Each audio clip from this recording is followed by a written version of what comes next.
Roman সংখ্যায় MCDXLIV equals to কত? Roman সংখ্যার ক্ষেত্রে 1কে প্রকাশ করা হয় I দ্বারা, 5কে প্রকাশ করা হয় V দ্বারা, 10কে প্রকাশ করা হয় X দ্বারা, 50কে প্রকাশ করা হয় L দ্বারা, 100কে প্রকাশ করা হয় C দ্বারা, 500কে প্রকাশ করা হয় D দ্বারা এবং 1000কে প্রকাশ করা হয় M দ্বারা। আর রোমান সংখ্যায় একটি বড় সংখ্যার ডান পাশে একটি ছোট সংখ্যা লেখা হলে সেই সংখ্যাগুলো যোগ হয়ে যায় এবং বাম পাশে ছোট সংখ্যা লেখা হলে সেই সংখ্যাগুলো বিয়োগ হয়ে যায়।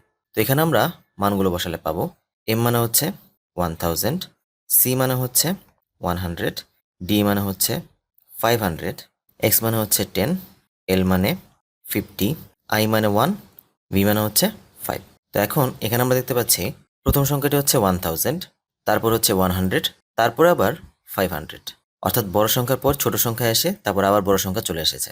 তো আমরা জানি যে একটি বড় সংখ্যার বাম পাশে যদি ছোট সংখ্যা থাকে তাহলে সেই সংখ্যাগুলো বিয়োগ হয়ে যায়।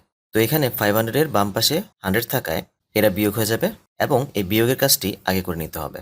তারপর আবার দেখতে পাচ্ছি 10, 10 এর পরে 50, তার মানে এরাও বিয়োগ হয়ে যাবে এবং এখানেও 1 এর পরে হচ্ছে 5, এরাও বিয়োগ হয়ে যাবে। তাহলে এখান থেকে পাচ্ছি 1000, 500 থেকে 100 বিয়োগ করলে আসবে 400, 50 থেকে 10 বিয়োগ করলে আসবে 40, 5 থেকে 1 বিয়োগ করলে আসে 4।